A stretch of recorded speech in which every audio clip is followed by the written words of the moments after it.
Bismillahirrahmanirrahim. Assalamualaikum warahmatullahi wabarakatuh. Nama saya Putri Akidatul Fadilah, NIM H05022410004. Pada kesempatan kali ini, saya akan memaparkan hasil dari kajian yang sudah ditugaskan, yaitu mengenai metode perhitungan pajak restoran di Kabupaten Bogor. Pertama-tama, saya akan membahas mengenai dasar hukum yang melandasi pajak daerah. Diawali dengan pasal 51 dan pasal 57 Undang-Undang Nomor 1 Tahun 2022 tentang hubungan keuangan antara pemerintah pusat dan pemerintah daerah, lalu diturunkan menjadi Peraturan Pemerintah Nomor 35 Tahun 2023 tentang ketentuan umum pajak daerah dan retribusi daerah. Lalu ada Peraturan Daerah Kabupaten Bogor Nomor 11 Tahun 2023 tentang pajak daerah dan retribusi daerah yang di dalamnya juga tertuang mengenai pajak restoran. Kemudian, seperti yang kita ketahui bahwa sumber pendapatan daerah itu terdiri dari tiga, yaitu yang pertama ada pendapatan asli daerah, atau yang kita ketahui yaitu PAD, kemudian ada dana perimbangan, lalu lain-lain pendapatan daerah yang sah. PAD ini terdiri dari pajak daerah, retribusi daerah, hasil pengelolaan kekayaan daerah yang dipisahkan, dan lain-lain PAD yang sah. Kemudian dana perimbangan ini terdiri dari dana bagi hasil, dana alokasi umum atau DAU, dan dana alokasi khusus yaitu DAK. Kemudian untuk lain-lain pendapatan daerah yang sah itu terdiri dari hibah, dana darurat, dana bagi hasil pajak dari provinsi dan Pemda lainnya, kemudian dana penyesuaian dan otonomi khusus, juga bantuan keuangan. Eh, Pengertian dari pajak daerah yaitu kontribusi wajib kepada daerah yang terutang oleh orang pribadi atau badan yang bersifat memaksa berdasarkan undang-undang dengan tidak mendapatkan imbalan secara langsung dan digunakan untuk keperluan daerah bagi sebesar-besarnya kemakmuran rakyat. Nah, jenis pajak daerah ini terdiri dari dua. Yang pertama yaitu pajak provinsi yang terdiri dari pajak kendaraan bermotor, kemudian bea balik nama kendaraan bermotor, lalu pajak bahan bakar kendaraan bermotor, pajak air permukaan, dan yang terakhir yaitu pajak rokok. Sementara pajak kabupaten atau kota terdiri dari pajak hotel, pajak restoran yang akan kita bahas, lalu ada pajak hiburan, pajak reklame, pajak penerangan jalan, pajak mineral bukan logam dan batuan, pajak parkir, pajak air tanah, pajak sarang burung walet, pajak bumi dan bangunan perdesaan dan perkotaan, dan yang terakhir bea perolehan hak atas tanah dan bangunan. Em, Pajak restoran ini sekarang ini diistilahkan menjadi pajak barang dan jasa tertentu atau yang disingkat dengan PBJT.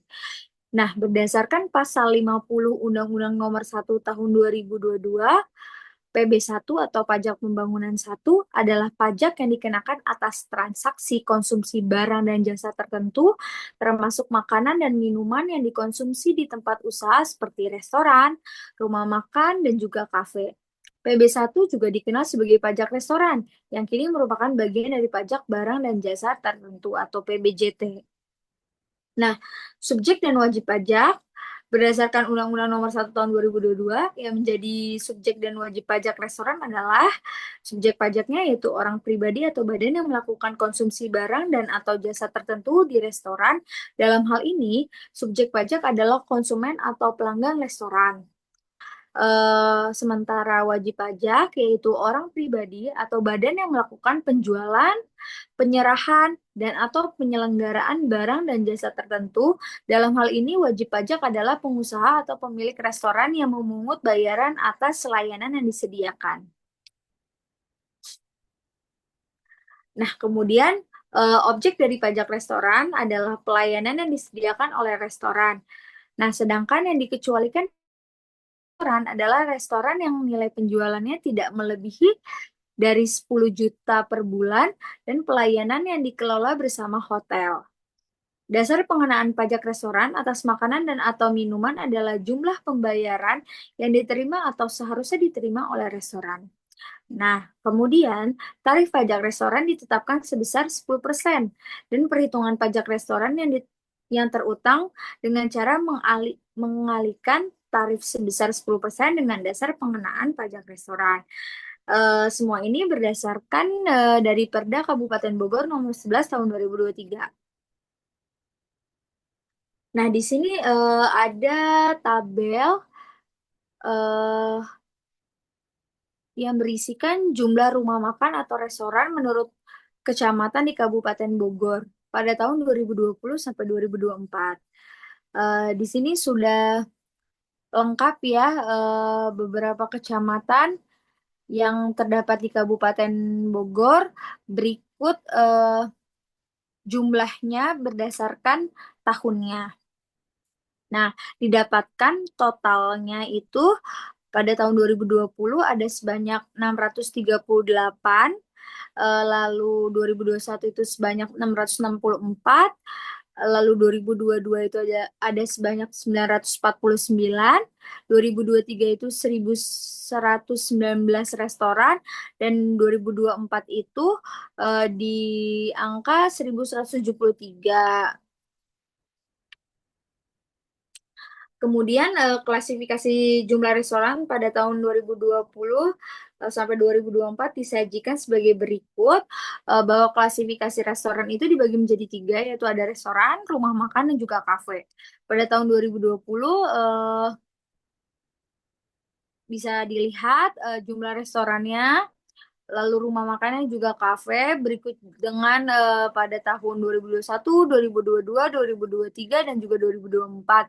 Dan didapatkan total pada 2020 itu ini sudah rinciannya itu sebanyak segini itu sudah sama dengan yang ada di slide sebelumnya. Lalu kita sekarang mencari potensi penerimaan pajak restoran. Nah, sekarang sampel. Nah, di sini saya mengambil sampel untuk restorannya itu Bumi Aki di Cibinong, untuk rumah makannya Panorama Hejo. Nah, menurut observasi lapang yang sudah saya lakukan, bahwa harga rata-rata makanan dan minuman di restoran itu pada tahun 2020 itu ada di angka 130.000, itu masih sama. Di 2022 tuh mengalami peningkatan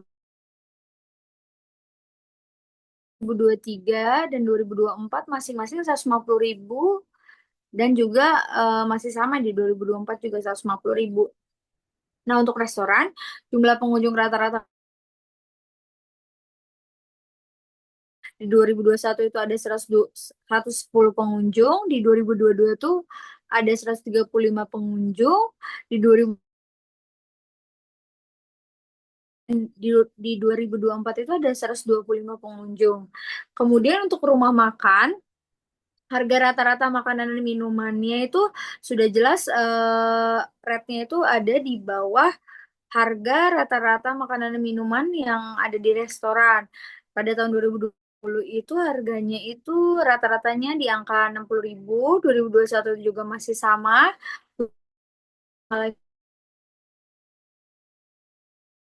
stabil 70.000, sementara 2024 semakin naik yaitu di angka 75.000.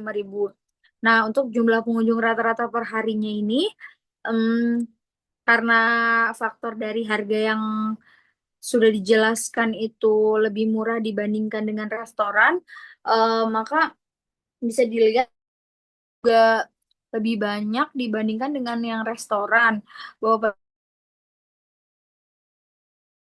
di 2021 ada sebanyak 200, di tahun 2022-nya ada di angka 200 masih sama seperti 2021. Lalu di 2023 itu jumlah pengunjungnya tuh ada 205 dan 2024 juga masih sama 205.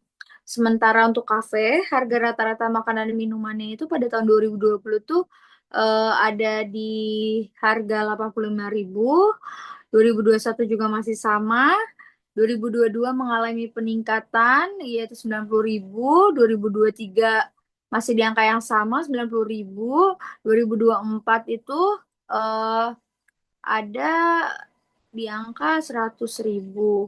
Nah, jumlah pengunjung rata-rata per harinya untuk kafe itu 150 di tahun 2020, 145 di tahun 2021, 150 di tahun 2022, 160 di tahun 2023, dan 155 di tahun 2024.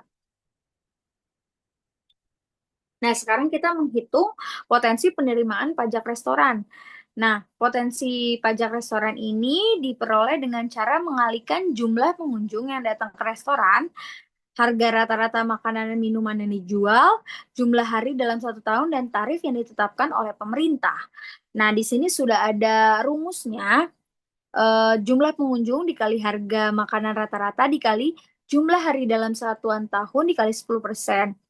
Oh ya, perlu diketahui bahwa jumlah hari itu diasumsikan ada 300 hari. Itu sudah dihitung dari hari libur, hari-hari libur nasional gitu. Jadi didapatkan 300 hari. Nah, di sini sudah dirinci melalui tabel 3 yaitu potensi penerimaan pajak restoran. Eh, saya contohkan di tahun 2020 harga rata-rata makanan minumannya kan ada di harga 130.000. Jumlah pengunjung per harinya itu di 105. Nah, caranya itu buat dapat potensi pajak restoran 409 juta ribu itu adalah 130.000. Setelah itu dikalikan 105, terus dikalikan jumlah hari dalam satuan tahunnya itu 300 hari, lalu dikalikan dengan tarif 10%. Nah, itu baru eh, dapat diketahui jumlah potensi pajak restorannya itu. Nah, ini berlaku rumusnya untuk yang baik yang restoran, rumah makan, dan juga kafe.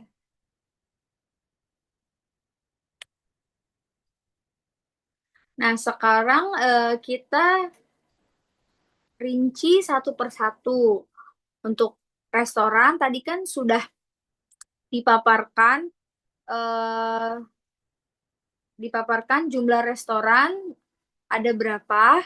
Nah, ini di tahun 2020 jumlah restoran ada 165, di 2021 ada 170, 2022 ada 239, 2023 ada 279, dan 2024 288.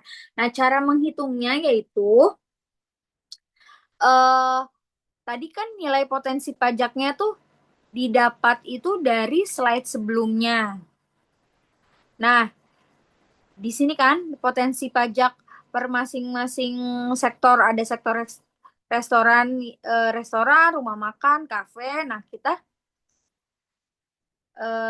kita pindahkan ke sini, lalu kita kalikan dengan masing-masing jumlah dari sektor tersebut. Misalkan pada tahun 2020 jumlah restorannya kan ada 165. Artinya 409.500.000 itu dikalikan 165 baru bisa diketahui total dari penerimaan pajak untuk kategori restoran gitu. Nah, sama halnya dengan rumah makan. Rumah makan, misalkan pada tahun 2024 nih ya, jumlah rumah makannya itu ada sebanyak 600. Nah, nilai potensi pajak yang sudah diketahui sebelumnya yaitu 461.250.000 ini dikalikan dengan 600. Nah, dapatlah hasil 276.750.000. Nah, sama juga perhitungannya dengan kafe. Nah, lalu eh yang tadi kita sudah rinci per kategori restoran, lalu rumah makan, lalu kafe, kita jadikan dalam satu tabel, lalu kita hitung total secara keseluruhan untuk sektor pajak restoran tersebut yang di dalamnya sudah terdapat restoran, rumah makan, dan kafe gitu ya. Nah, sudah didapat caranya itu dengan menjumlahkan yang tadi pajak restoran ditambah pajak rumah makan ditambah pajak kafe pada pada tahun yang dikaji gitu ya. Misalkan 2020 pajak restoran sekian, pajak rumah makan sekian, pajak kafe sekian itu dijumlahkan terus dapat 230 miliar 355 juta gitu. Nah, lalu kesimpulannya, berdasarkan hasil perhitungan potensi penerimaan pajak barang dan jasa tertentu (PBJT), di dalamnya itu pajak restoran pada sektor restoran, rumah makan, dan kafe di Kabupaten Bogor selama periode 2020 sampai 2024 dapat disimpulkan bahwa secara umum potensi penerimaan pajak menunjukkan tren peningkatan yang cukup signifikan. Nah, ini kita bisa lihat kan dari 2020 di angka 230 miliar, lalu 2021 di angka 252, 30, 2023 ada di angka 525 dan 2024 571. Ini kita bisa lihat bahwa setiap tahun itu mengalami peningkatan yang cukup signifikan. Nah, pada tahun 2020 total potensi penerimaan pajak restoran tercatat sebesar 230 miliar 355 juta rupiah yang mencerminkan kondisi awal pemulihan ekonomi akibat dampak pandemi COVID-19. Selanjutnya pada tahun 2021 hingga 2023 potensi penerimaan pajak terus mengalami peningkatan, masing-masing menjadi 252 miliar 369 juta pada tahun 2021, lalu 430 miliar 263 juta rupiah pada tahun 2022, lalu 525 miliar 240 juta rupiah pada tahun 2023 dan mencapai 571 miliar 275 juta rupiah pada tahun 2024. Selanjutnya kita akan menghitung efektivitas penerimaan pajak restoran. Nah, pada tahun 2020, 2020 sampai 2024 sudah eh,